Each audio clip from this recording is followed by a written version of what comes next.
You? Yeah. Clever. And I'm clever. I'm clever, Mum. You guys want to say good morning? Good morning. Good morning. Yesterday. Take your hand A away. bee sting me. Bee stung you here. And where else? Here. Yeah, and on my neck. And on his neck. You're in the wars, aren't you? Yeah. Okay.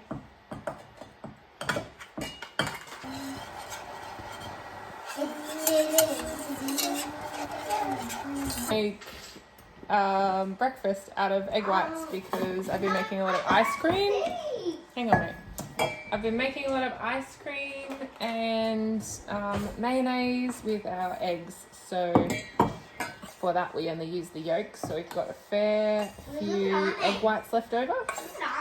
So this morning I've just mixed them with a little bit of milk and shallots. And we're just gonna have them on toast. This is coffee number 2. Usually when I wake up before I go out and milk, I have a coffee, and then when I come back in, I have a coffee. Milk, honey, in it, and honey on toast, Mum. Alright. Honey. If it's possible to feel rich in honey, I feel rich in honey. Look at all this. That's only out of 3 frames. I think the whole hive has... How many frames is it? 3, 4, 5. I think it's a 6 frame, so we only got half the amount of what's in there. And apparently the beekeeper that helps me, he said that it's a 20 kilo frame. It's a 20 kilo beehive, so you can fill a 20 litre bucket with honey. Can be making mead, and we can use it to flavour all our drinks and our baking. So really, realistically, unless I want a particular outcome from a recipe, I will be just using honey. Honey as a sweetener for everything in our teas and coffees if we want. Ice cream, whatever we want to sweeten, I should be using honey for, so I should never have to buy sugar again. That's what I come out to do.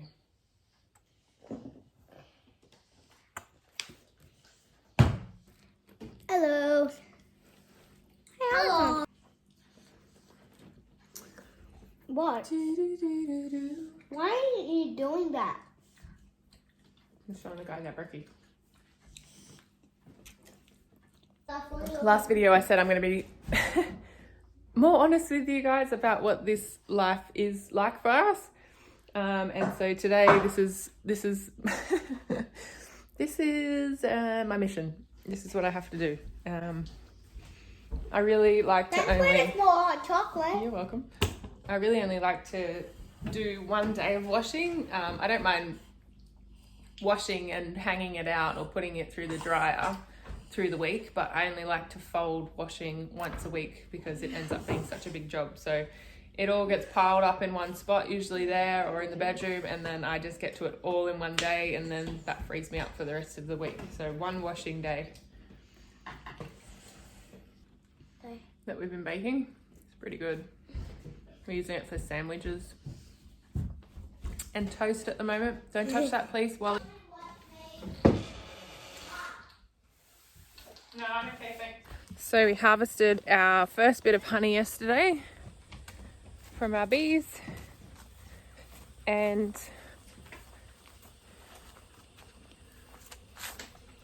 I actually love this lily-pilly tree.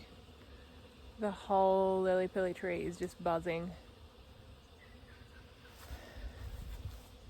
So we managed to harvest honey from the hive, and we also put a brood box, which is the white box in the middle. Hang on, mate, please. Hang on, please. So brood box makes more babies. So there's brood in the bottom that's full of babies, and it was overflowing. That actually gone into the roof to make more honeycomb. And so we put another brood box, so all the bees should fit in there now. And then once the white box is filled, we'll then take that off and start another hive. So that will be full of babies. They will make a queen, and we'll be able to have another hive. So that hive there has about, I think 6 or 8 frames. I think it's 6.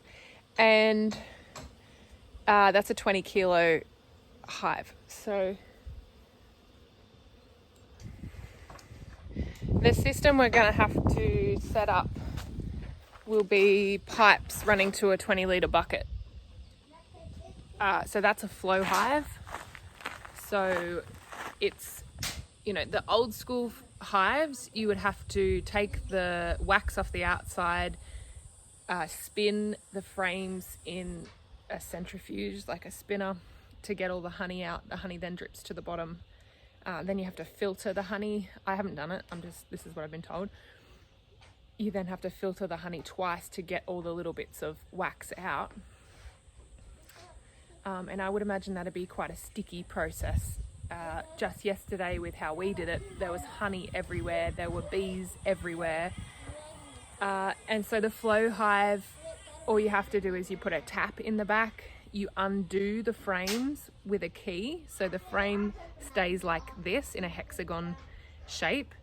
They fill it full of honey and they put wax on the outside to store the honey for winter. They store honey for winter, that's their food. So in the Flow Hive, all it does is crack like that when you undo it, and then the honey flows all the way down to the bottom and comes out the tap. The only thing is with that, there were bees everywhere. There were bees in the honey because they're trying to harvest the honey, they're trying to eat the honey. So we need a pipe from the tap to a 20-litre bucket, all enclosed, so that the bees don't get stuck and the bees don't drown. So we're going to look into doing that before our next harvest.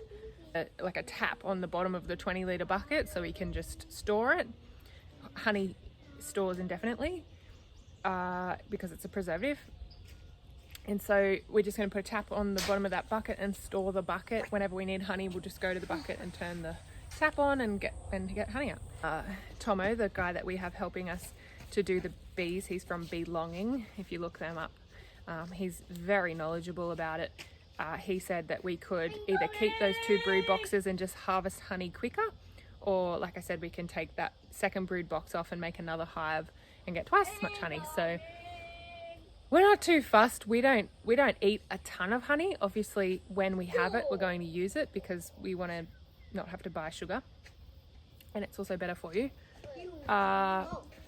So I'm not sure what we'll do. I like the idea of getting a second hive. Dom doesn't like that idea. He doesn't think we need that many bees. We don't need that many bees, but I just like abundance. I like plenty of one ingredient because we can sell it and use it in different ways. And I always have in the back of my mind that we're feeding pigs, so pigs would love honey, and it would be quite a good health kick for them. And you can also give it to other animals in their water as a health boost as well. So you would mix it with like apple cider vinegar and garlic and honey for chickens, sheep, cows, you know, the lot, just as a health kick. So I've got that in the back of my mind as well, that it will not only be for our animals, it will be for us. And then if we have extra on top of that, which we will, we'll be selling it or giving it to friends and family. So we'll see how that goes. I really need to keep on top of feeding the chickens. We don't supply them feed all day. I feed them night and morning. I feed them a lot, but I only feed them night and morning so that they, so that they don't waste feed, because I found when they had feed all the time, they would pick out what they wanted. They eat the sunflowers and the corn and they'd leave the barley. So now if I feed them night and morning, they actually eat all the feed instead of wasting feed. So I want to keep on top of feeding them so that I get plenty of eggs.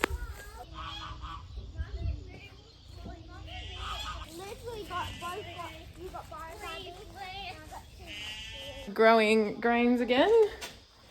I ended up getting the correct whole grain that can be sprouted.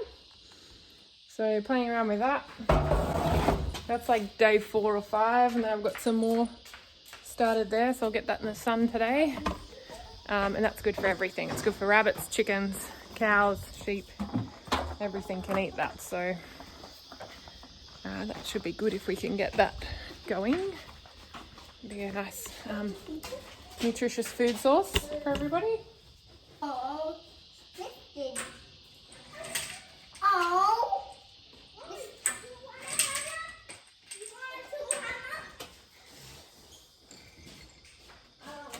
I had planned to do bresaola, which is like a cured sliced beef with a lot of the top side, but we actually just like eating it as steak. It's super tender for topside anyway, so pretty much all I've got left of the beef is silver side and topside. The rest we've eaten all the ribs, we've eaten all the sirloin, tenderloin.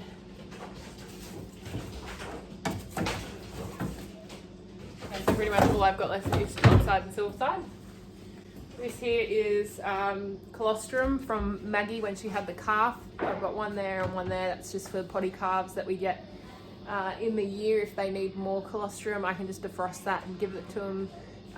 Colostrum's really important for the baby calves that get little baby calves, so I made sure I kept some of that. And in this fridge we have a prosciutto hanging. That's quite a large leg of prosciutto. It's nowhere near ready yet, but that will be good once it's ready. And then down the bottom we have all salami ready to eat. So there's a big full shopping bag of salami to eat.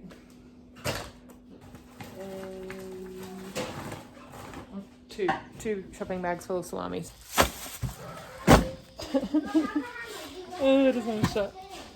Give some to the dog. That says dog on it, so give that to the dog. And try and fit some more in the freezer in another part of the shed. Is that working? Nope. Yeah. Come on and eat the soaked grain. Can you get out? Get out! Go on! Get out!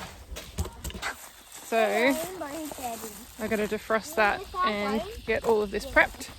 So the pork mince I'll probably turn into a pasta dish, like a spaghetti bolognese. The top side I'm gonna marinate for barbecue steaks. And the rabbits, not sure what I'll do with the rabbits just yet. I'll probably portion them up and confit them in fat and then give them a light pan roast and have it with some veggies. Come on, boys. Eat all my dinner. Yeah, you're fine. Come on. Leave that to that side, please. Eat my dinner. I wanna. Whoa, look at that. I wanna. I'm sitting next to Eddie. Can you just do the top bit? Well, I want. Thanks for all the ants. You can't see it.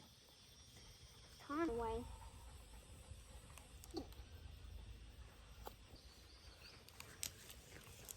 Look how much Wally got drinks on him.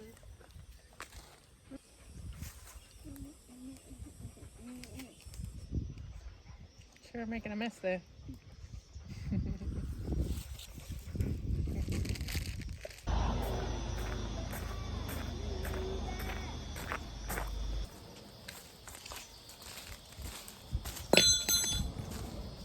I give the birds seed. I've got to spread it out pretty far because otherwise the sheep eat it. So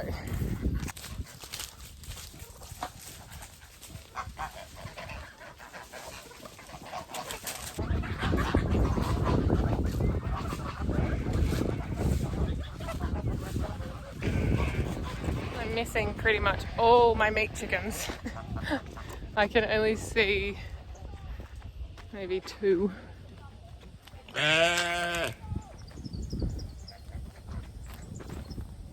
Like we got another dead one too.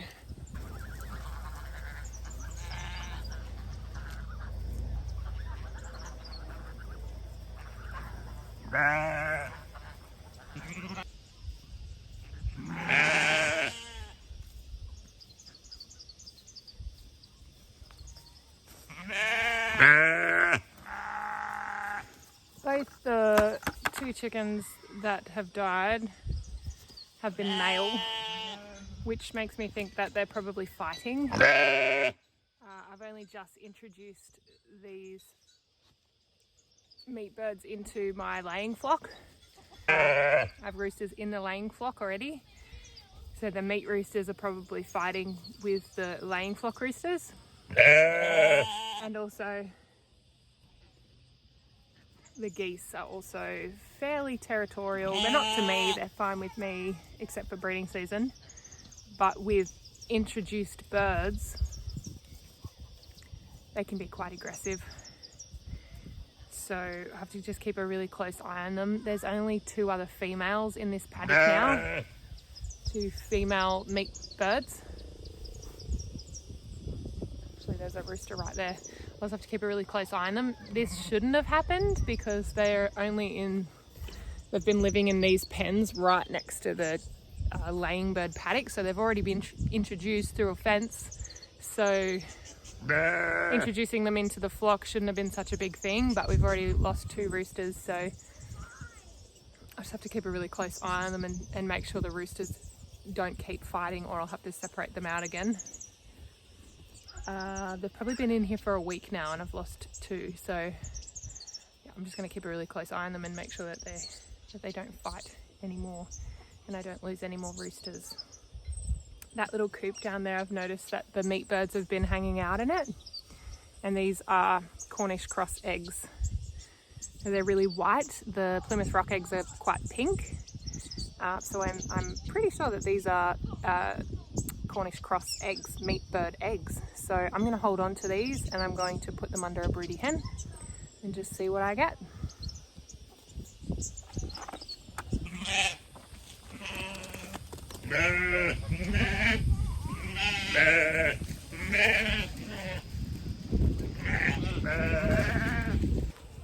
Having free range chickens, yes, we do have coops that they're supposed to lay in, but not all chickens like to lay in coops, so we're forever thinking like chickens and trying to find their eggs that they've hidden. So we're going to have a look over here. We're going to go inside for another break. It's so hot out here, the boys just are not enjoying it. So the other day the chickens were laying behind this bathtub and I found about 20 behind the bathtub, so just got to keep an eye out for them wherever they're deciding to lay. I don't think they've laid any more this morning, it's a bit early for that. Come on boys, this way, let's go. So I'll come back later. Hopefully we can make some ice cream today. So we harvested honey yesterday and the bees are looking a lot happier. They're a lot less angry today. They've calmed down a lot more, but we put a brood box in the middle there. And so before, I'll show you some photos, the bees were hanging around the outside of the hive, mostly on the front there and around the back. In a massive big swarm. They were on the side. The beekeeper said yesterday that that's because there's too many bees for that brood box and they couldn't all fit inside, so they were just hanging off the outside. So there is definitely a lot less bees hanging around the outside now, which is good. I wish you could see that, it's a bit light. There we go. So that seems to have done a good job at fitting them all in, so they look a lot happier. Okay, I've been working on this space, getting the dirt out of the old pig pen. That's really well composted and turned into dirt. I've put it along this front part here where the dirt wasn't as good quality, so that's now lush composted soil. And then I've also been adding it right here. So this is the gateway to the veggie garden, and it is changing quite a lot. So down this side of the gateway, we're going to have, so down this way, all the way down to where that bobcat is right there, will be a garden bed with flowers and perennial things. Perennial things are things you don't have to plant year after year. They're always going to be there. They come back by themselves. So this will be more flowers, maybe asparagus, and they're also on these posts here already raspberry canes, so we'll put a fair few berries down there as well. So this is the first mound of many. The pineapples are right there. I've got a little bit of grass to get out of the way from the pineapples, but that's the plan, to run a bed the whole way down. And then this will be the path. It's big enough to run the bobcat, the tractor, and I'll just maintain that. I say maintain, I mean weed the grass out, so the grass won't be able to come over to the main veggie garden. This is also a lane here, wide enough for the tractor, bobcat, whatever, and that will run down through that paddock. and this will also be the access road to be able to get to the pigs. And then we'll have another access road running down to the bottom of the paddock. So this will be the main vegetable garden, and there'll be a big road this side, a big road this side, and a big road across the front. So the whole bed will be surrounded by a road. That way, this nasty grass right here that I love growing in the paddocks, but not so much in the veggie garden because it takes over and suffocates all my vegetables, it won't be able to grow into my veggie garden. So this will be the main growing area, because I like to have, you know, in the hotter months I like to have the tomatoes and things like sunflowers. I still do all my root vegetables in here. I especially like zucchini, squash, pumpkin.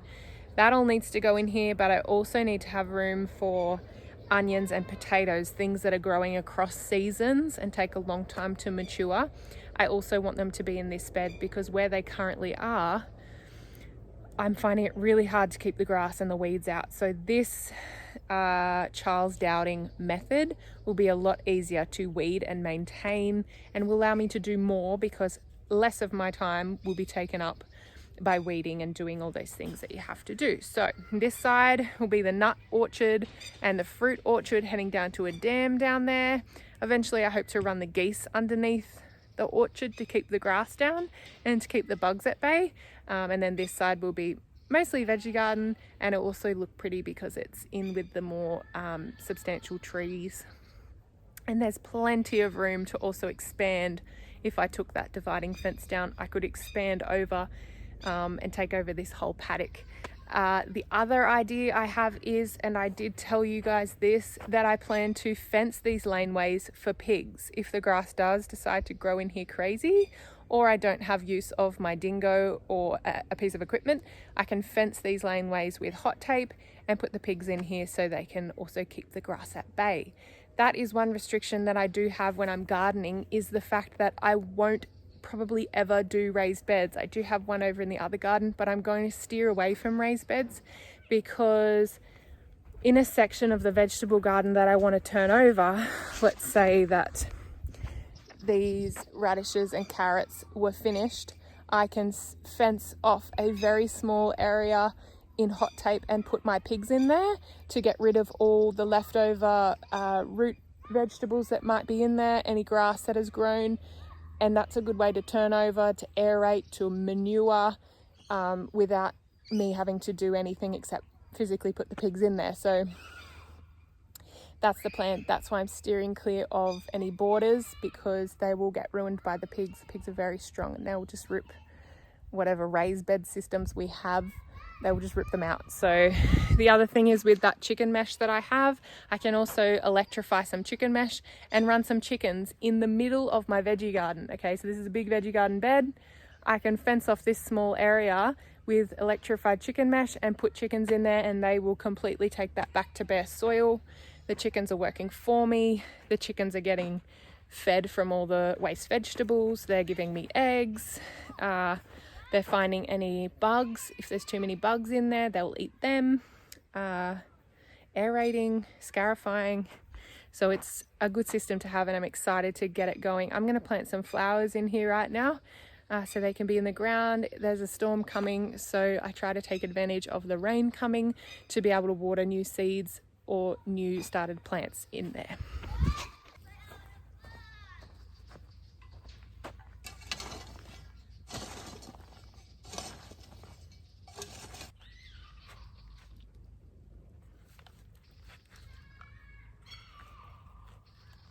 Show me.